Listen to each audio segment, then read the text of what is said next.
in keeping with our promise to keep the masses informed and to be the voice of the voiceless, we take this opportunity to do a critical analysis of how poor leadership has derailed the hopes and aspirations of Southern Cameroonians. We acknowledge the contentious nature of this program, but firmly believe it is the people's right to know.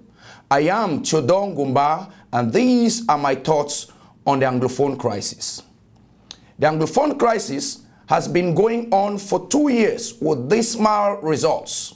The government has stubbornly refused to change its stance. In essence, it can be said that nothing has been achieved. Why did the struggle, which had gathered momentum so quickly, fail to deliver the goods? The education of the children in Southern Cameroon has been stunted for 2 years. Business activity has reduced to a trickle.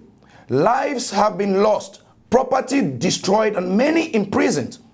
At this juncture, it is crucial to examine why the people are yet to find the silver bullet.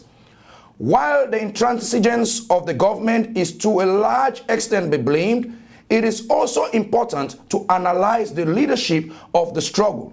Leadership must not only take credit when there is success, but also recognize where and how it has failed. The wrangling among the leadership of the Anglophone struggle is no secret. Witch hunting, insults, backstabbing, betrayal, threats, and disagreements among the leadership are well documented. The consortium was the flag bearer in the early days of the revolution. Then, other groups began to sprout. Maurice emerged and was followed by SCACUF. Then, the interim government took over the mantle of leadership. Today, the Ambazonia Recognition Collaboration Council Act is the latest outcome of the fight. The inability to form a unified front is thus crystal clear. Maurice, under the captaincy of Bo Herbert, was supposed to be a key cog in this endeavor. It was supposed to coordinate and ensure that all the forces involved in this undertaking meshed smoothly and worked cohesively. The level of excitement was palpable as Bo Herbert was deemed popular, charismatic, and trustworthy, always making sure to emphasize his title of Ntumfoing, thereby creating and cementing the aura of a father figure among his followers. In a society where people generally respect title holders without question, many jumped on the bandwagon with precipitation. Mr. Bo boldly stated that Sunday, October 1, 2017 had been chosen as the day Southern Cameroon will be freed from the barbarity of their colonial henchmen. He amplified the people's hope and expectations by claiming that himself and the core of the leadership will be present in Buea on the set date to restore Southern Cameroon statehood. My name is Ntumfoing, Bo Herbert. All of us, the organizations that have been working for democracy, for human rights, for the advancement of decent life for our people, we've come together under this movement for the restoration of the independence of Southern Cameroon. Those include the SCNC, Ambazonia, its governing councils, those members here who are members of the consortium that has been recently founded in Cameroon, those of us who are members of the SDF, SCYL, and all our other organizations, CAPO, SCAM, all of us here in the US have come together. We said, this is a moment when we should show unity in the way we fight. This is a moment when we should find new legitimacy in our cause.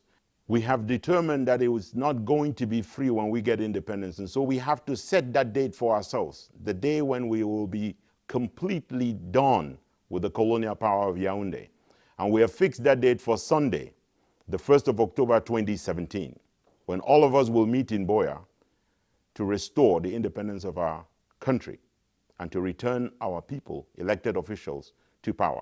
On January 21st, 2017, Southern Cameroonians all over North America and other countries met in Washington, D.C.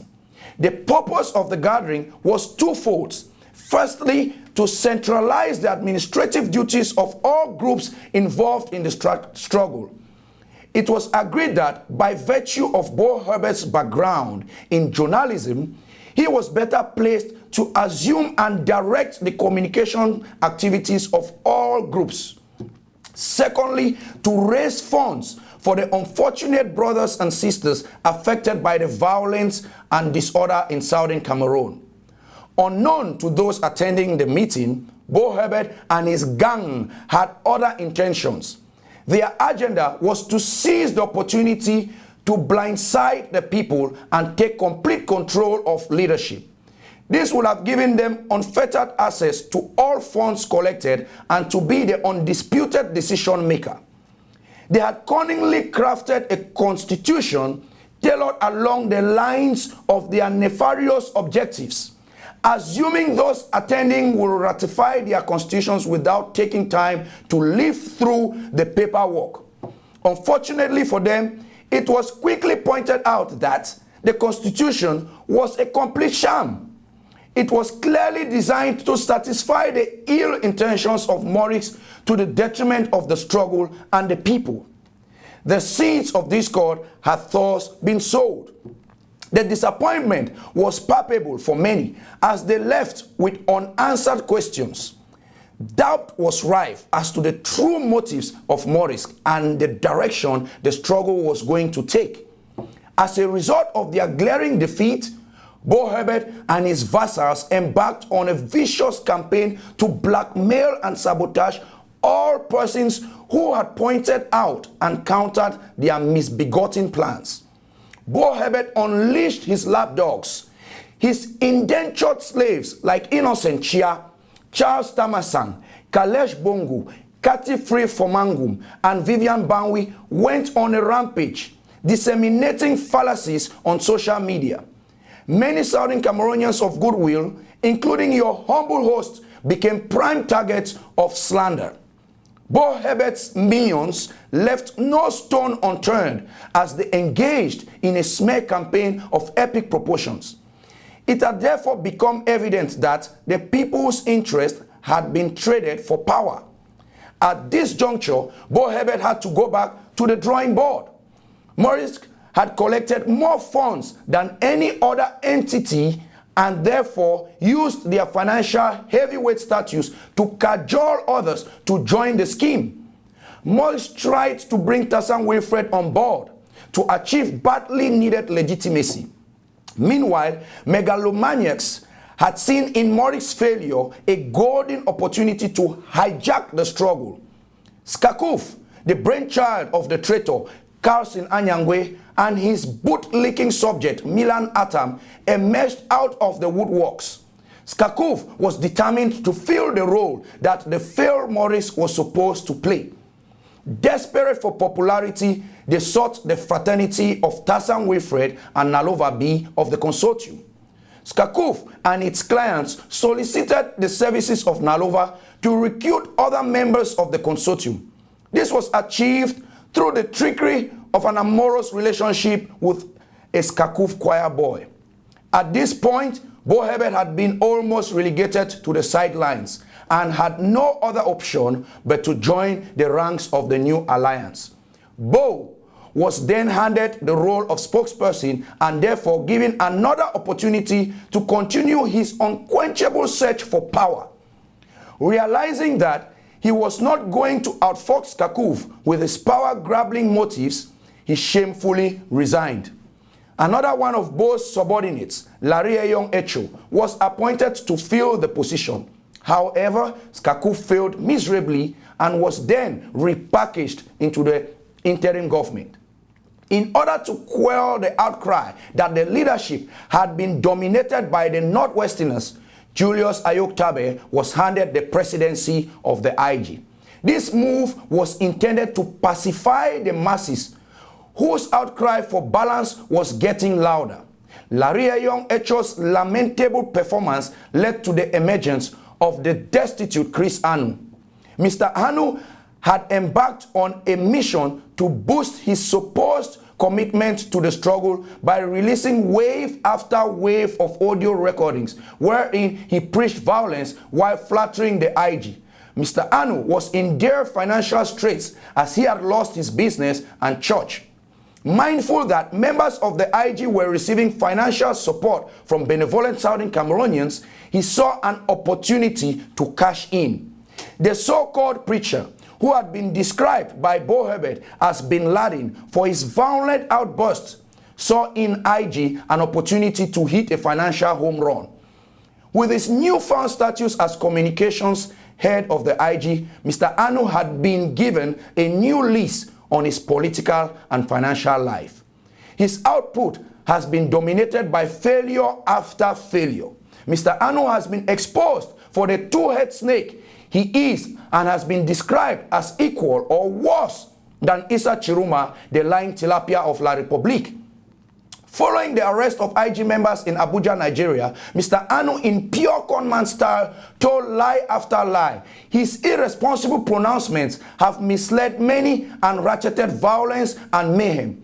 This gangster preacher has been a cancer to the revolution. Ayabacho Lucas has been notorious for making reckless, brash, and audacious comments about being the foremost warlord of Southern Cameroon. He is also reputed for his endless request for funding. He claimed his visit to Daddy Manu was historic and a turning point in the struggle.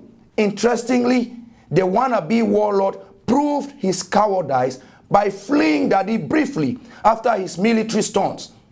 The likes of Jonas Savimbi, John Garang, and Charles Taylor waged war on the battlefield with their soldiers. Mr. Ayaba somehow thinks he can convince Southern Cameroonians he can lead a rebellion from his keyboard while others die on the war front by pushing poorly armed and poorly trained citizens to confront a heavily armed conventional army. He has shown his fake courage and spectacular stupidity. By continuously attacking and insulting federalists, it is clear that he is a dictator in training.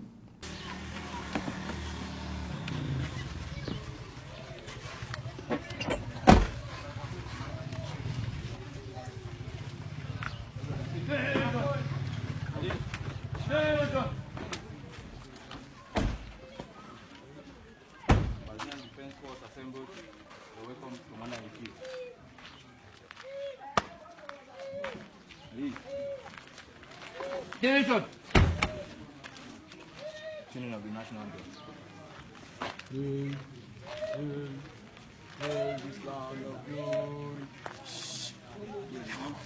Somfon Chankem has exposed his world-class ignorance. According to the Giblet head, ground zero for Southern Cameroon is in Miami. His geography teacher must be beating themselves with frying pans, asking themselves what they did wrong or how many brain cells he has left. Southern Cameroonians are not impressed by his showing off in military gear. His miserable attempts to establish himself as a military strategist and war-class warrior are proof that human stupidity sometimes has no bounds. I have come here today to the Atlantic shores of Miami, Florida, USA, to transmit to you all my message across this vast body of water to the shores of Limbe, Cameroon. Ebenezer Akwanga has been fearless and outspoken. He has been vilified for refusing to indulge in half-truths. In spite of his legendary honesty, he is also known to blabber, run his mouth excessively. In clear disdain for the education and future of young Southern Cameroonians, he vehemently supported the no-school agenda, but without shame or remorse, posted pictures of his offspring's graduation.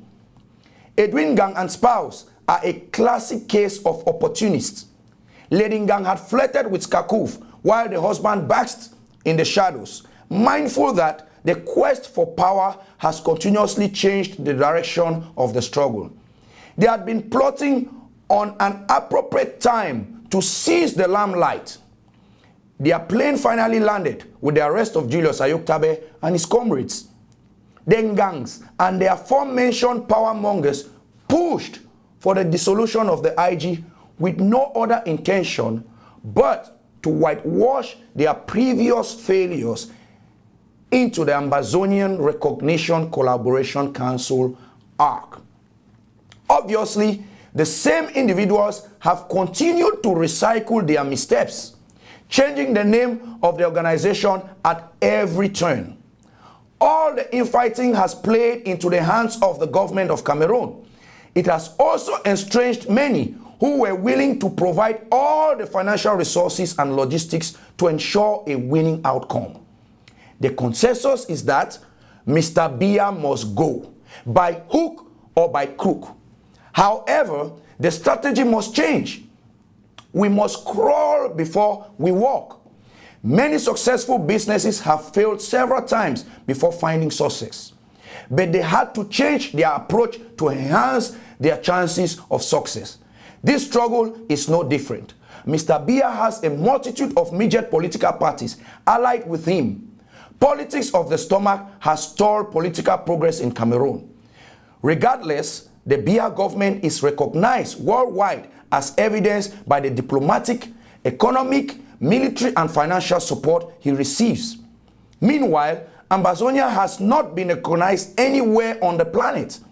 Ambazonian forces are yet to secure 1 inch of the country. The Ambazonian leadership's inability to do as they preach is stagnating progress and is only leading to more deaths and destruction. Not a single country has pledged support for the Ambazonian cause. Presidential elections are coming up in Cameroon. Never in the human history has information been so available to the people. Upwards of 5 million Cameroonians are eligible to vote. Cameroonians of all walks of life and ethnicities must be encouraged to massively register and vote. Some will argue that the elections will be rigged and are therefore useless.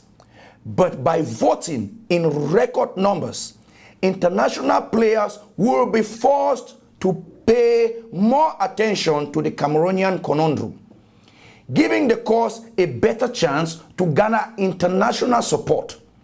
The struggle cannot be won without allies. Were elections to be rigged, it would have shown the entire world that the people have exhausted their political options and must seek a military solution. It will also radicalize all who so far continue to believe in change through the ballot box. All hell will break loose. The country will be in flames. Yahya Jammeh of Gambia had dreams of bullying his way into another term, but he was compelled to change course when the international community made an emphatic statement demanding his submission to the people's will. His downfall is well recorded in the history of failed power grabs. There is nothing to lose but more to gain by storming the polls with enthusiasm and fervor. Cameroon's geostrategic location makes it an asset for world players if peace prevails, but a liability if pandemonium sets in. The international community may be silent for now, but they are closely monitoring events on the ground. A new leadership will exponentially increase the chance of freedom for the leader of the coffin revolution, Mancho Bibixi, Penn Terence, Tassan Wilfred, Barrister Eyambe Elias, Barrister Nalova B, Julius Ayoktabe, and the rest of the Southern Cameroonians unlawfully imprisoned. All the social media squabbles must cease now. All Cameroonians must join forces and take their country back from the demented and senile octogenarian and his thieving associates. The military must assume its responsibilities towards the country, institutions, and citizens. Dying soldiers are only proof of the futility of the government's mishandling of the crisis. The army should be fighting Boko Haram, not their own brothers and sisters. We challenge the youths to get more involved in politics. Change has never been easy anywhere. Sitting on the sidelines and blindly following elders title holders, and selfish politicians is a good way to deny yourself the means to effect change. The youths in South Africa and the ANC in particular vowed to oust Jacob Zuma, and it happened. Be the next Julius Malema in your own small way. Good luck and God bless.